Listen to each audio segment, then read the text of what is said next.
Assalamu alaikum students.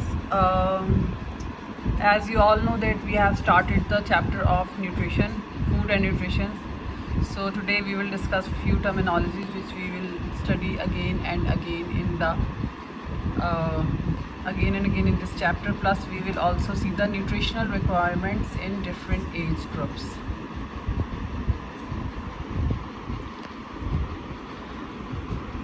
As you all know that nutrition is different through ages. In childhood we have different requirements.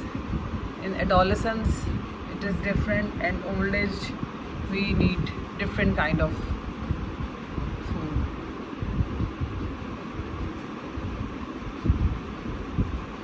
The science of human nutrition is mainly concerned with defining the nutritional requirements for the promotion, protection and maintenance of health for all groups in the population.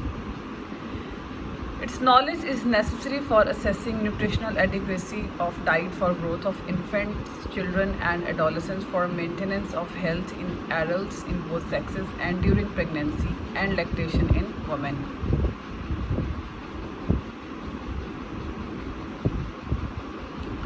What is RDA?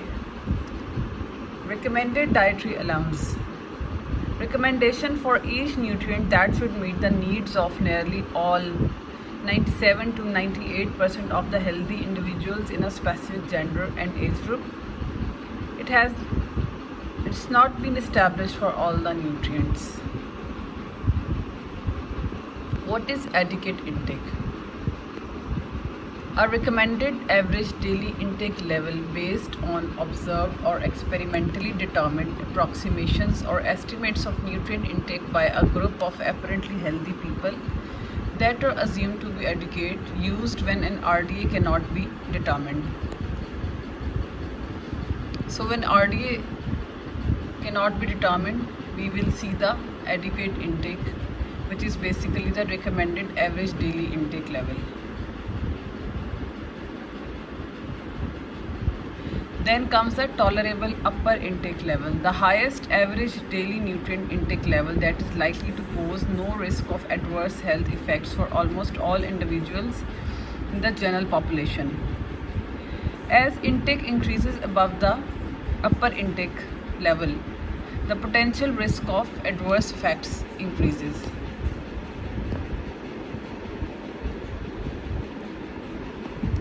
Estimated average requirement.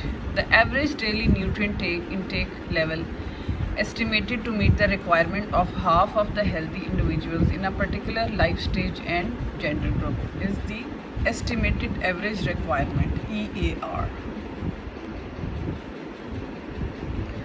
This is a graph which is showing the relationship between the number of individuals in a specific age and gender group and the amount of nutrients in units for the daily use. This shows the estimated average requirement, then the recommended dietary allowance and the tolerable upper intake level.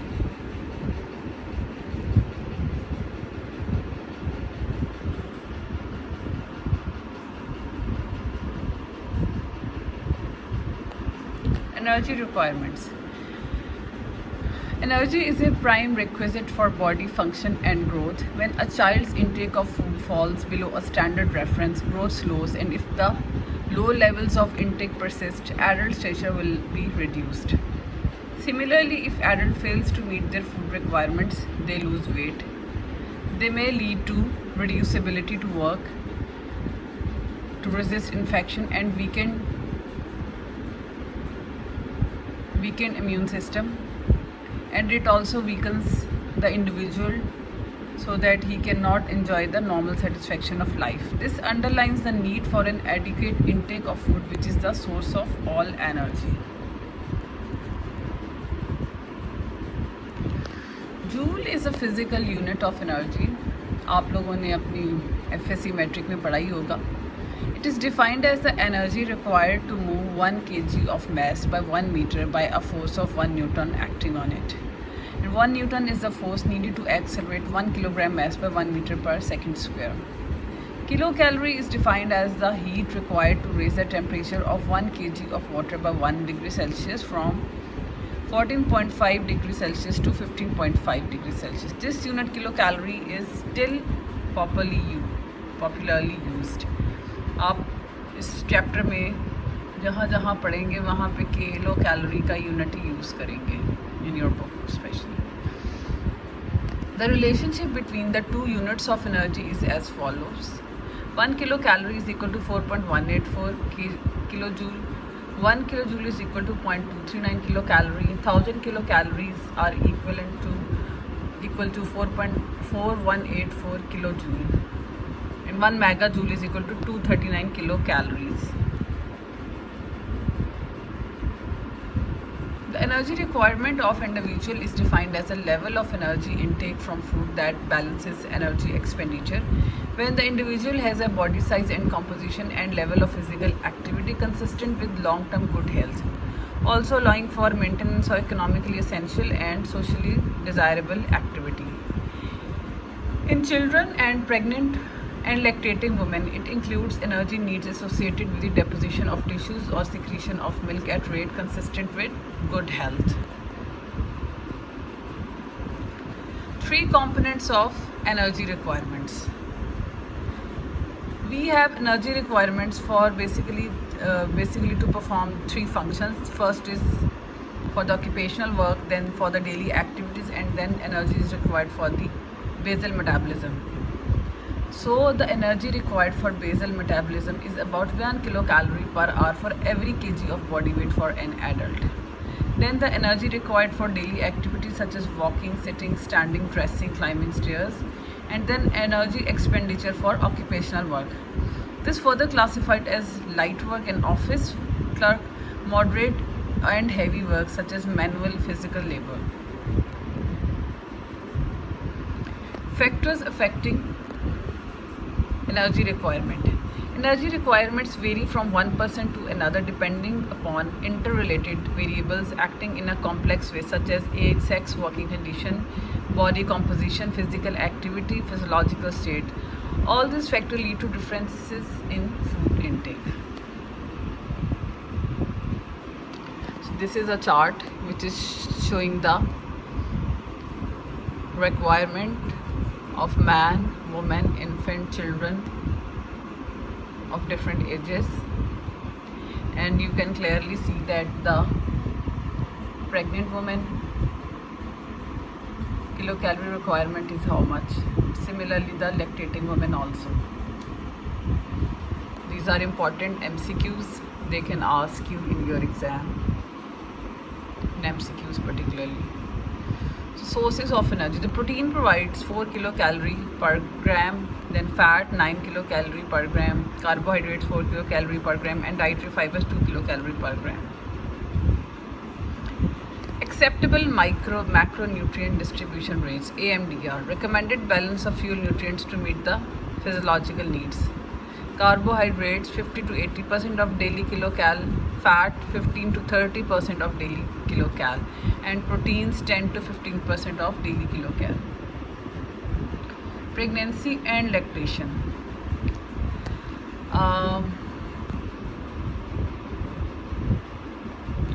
Pregnancy. A varied diet providing adequate amount of energy and nutrients is essential both before a woman becomes pregnant, that is in preconception time, and during pregnancy.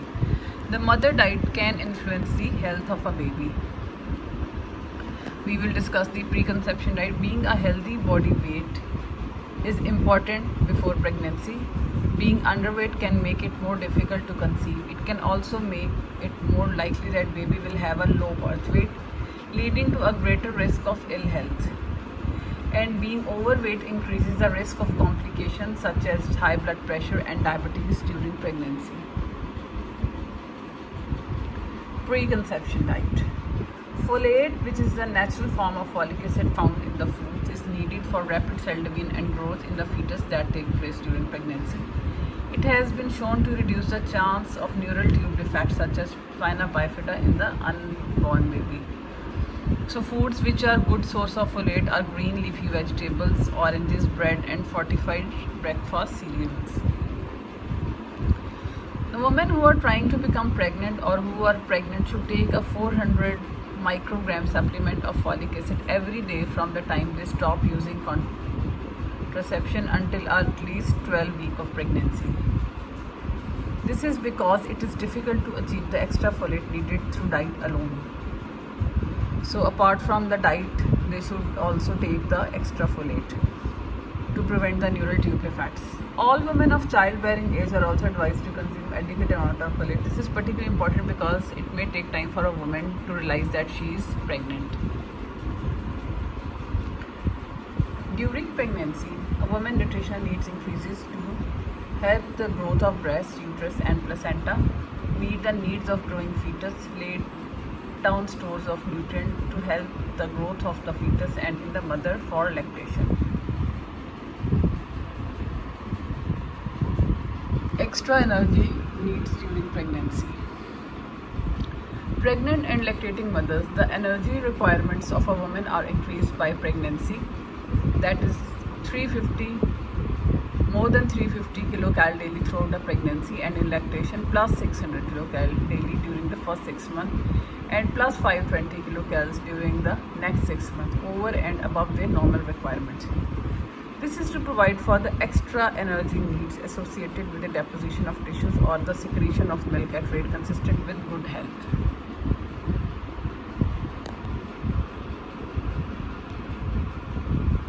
Some changes occur in mother's body which influence the need for nutrient and the efficacy with which the mother's body uses the nutrients. First is increased basal metabolic rate (BMR). Fetal growth and development increases the BMR by 5% during first trimester and 12% during the second and third trimester. This also increases total energy requirement. Then comes the gastrointestinal changes. There is an alteration of GI function which causes nausea, constipation and vomiting. In later trimester of pregnancy, absorption of nutrients like vitamin B12, iron, calcium increases in order to meet the increased needs of the mother and fetus. Then comes the changes in body fluid. Mother's blood volume increases so as to carry the appropriate amount of nutrients to the fetus and the metabolic wastes away from the fetus. With increase in the blood volume, the concentration of plasma proteins, hemoglobin and other blood constituents is lowered. Protein requirement during pregnancy. During pregnancy, additional protein is required for growth of fetus, development of placenta, enlargement of maternal tissues, increased maternal blood volume, formation of amniotic fluid, and the protein reserves prepare the mother for labor, delivery and lactation. Protein needs 71 to 78 gram of protein. It is 25 gram extra than non-pregnant women of the same age. Carbohydrates, additional 150 gram per day is needed. Fat, percentage of energy obtained from the fat should not change. Omega-3 fatty acids 300 mg per day. Essential for the brain development and prevent preterm birth defects. It is required for fetal visual development. It reduces the incidence of heart disease and heart disease related deaths in infants. Infant feeding and lactation. The process of producing breast milk is called lactation. Breast milk provides all the energy and nutrients to a baby need for its growth and maintenance during the first 4 to 6 months of life.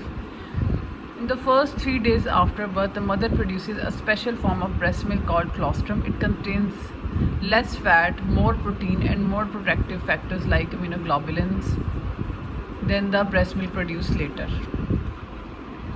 So it is very essential for the baby. Optimal infant and young feeding practices rank among the most effective interventions to improve child health.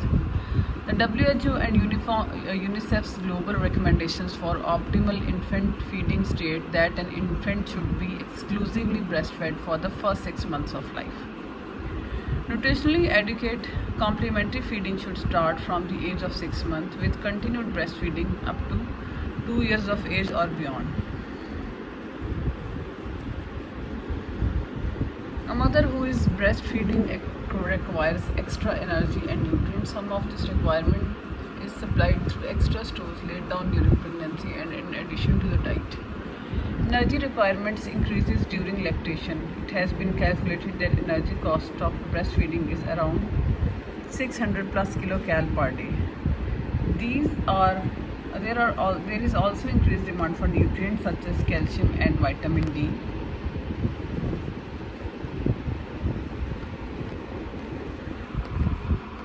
Breast milk provides special proteins, antibodies, and white blood cells which help to protect the baby against infection.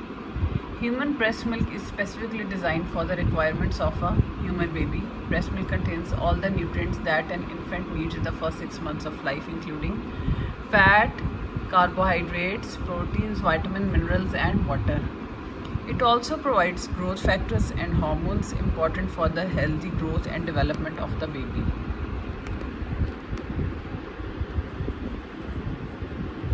Weaning.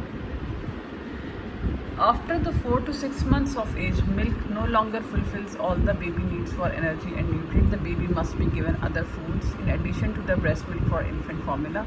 This process is called weaning. Weaning before this age is not recommended as the intestines and kidney may not be able to process the food. Different foods can be used during weaning, but they must be semi-fluid or soft since the baby has no teeth and cannot chew, for example, rice, mashed vegetables, fruits, and mashed potatoes. It is recommended that infant under 6 months should not be given wheat or other cereals that contains the protein called gluten. This is to avoid a possible allergic reaction to gluten called celiac disease. Eggs should also not to be introduced before 6 months of age. Eggs should be cooked until both the white and yolk are solid. Raw eggs and foods that contains raw or partially cooked eggs should be avoided due to the risk of food poisoning from salmonella. The most suitable consistency for an infant or young child's food depends on age and neuromuscular development. Beginning at the 6 months, an infant can eat pureed, mashed, or semi-solid foods. By 8 months, most infants can also eat finger foods. By 12 months, most children can eat the same type of food as consumed by the rest of the family. Childhood. The energy requirements of children increases rapidly because they grow quickly and become more active. This means they have a high energy requirement for their size. Young children do not have large stomachs to cope with big meals. Therefore, to achieve the relatively high energy intake for their age, they should consume small and frequent meals. Healthy weight in childhood. Children should be encouraged to maintain a healthy weight with respect to their height. A healthy family lifestyle can help in weight management of children. A problem that arises is in recommending intakes in communities where large number of children are underweight because of malnutrition. In order to provide for the catch-up growth during childhood, intakes should be based on age rather than weight where practical.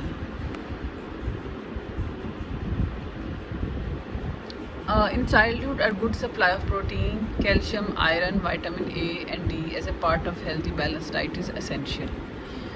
Calcium is needed for healthy tooth development, and together with vitamin D, they help to develop strong bones.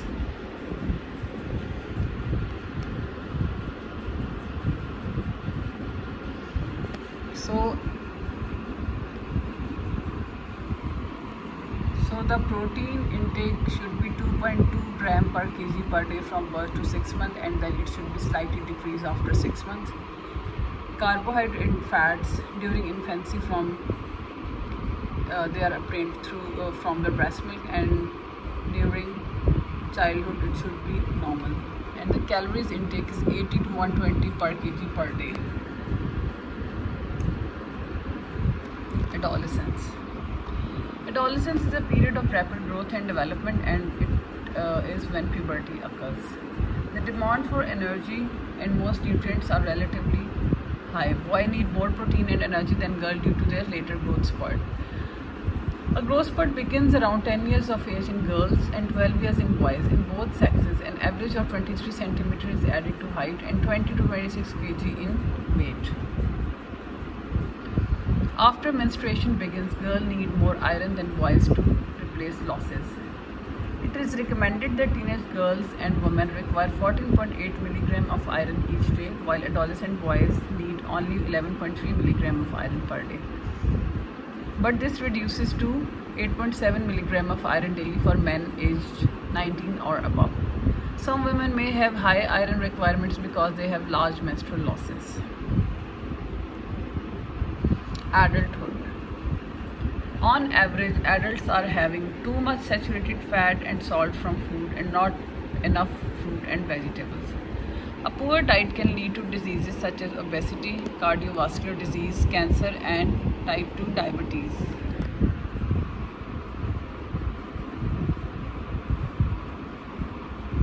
WHO committee suggested that after the age of 40 years, requirement should be reduced by 5% per each decade until the age of 60 and by 10% for each decade thereafter. A balanced diet for adults is to reduce the risk of developing these diseases. It is important to eat a balanced diet with plenty of fruit and vegetables, optimum amount of healthier fats, get enough dietary fiber, keep well hydrated, stay active, and no smoking. Healthy weights for individuals. Adults should aim for a healthy body weight for their height and try to keep it to that level. BMI is a good indicator if a person is underweight, overweight, or healthy weight. To calculate BMI, divide weight by height.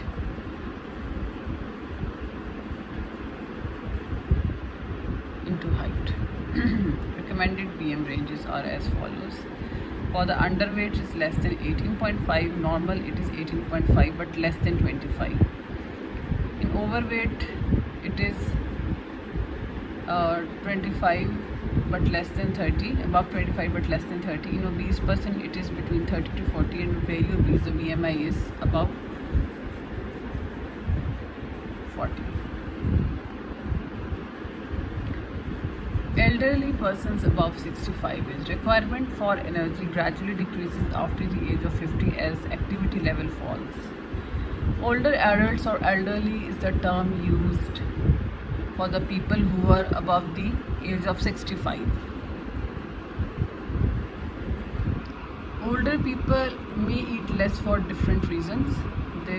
Because there is a difficulty in chewing and swallowing, there are dental problems, there is a change in the sense of smell and taste, difficulty in shopping, preparing and cooking food. Sometimes they may be live alone, there may be financial problems and illnesses, so they result in the less eating.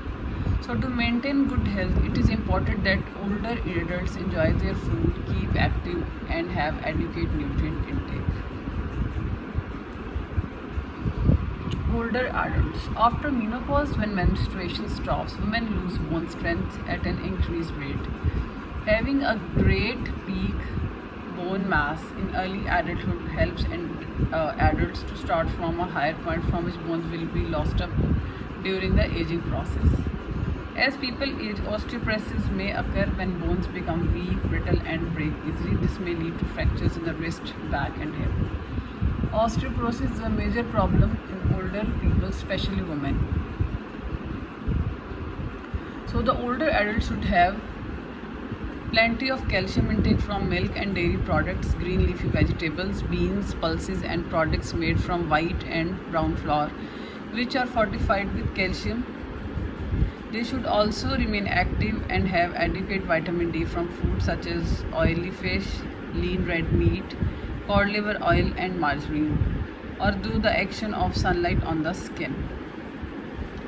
Everyone over 65 years of age is recommended to take supplements of vitamin D.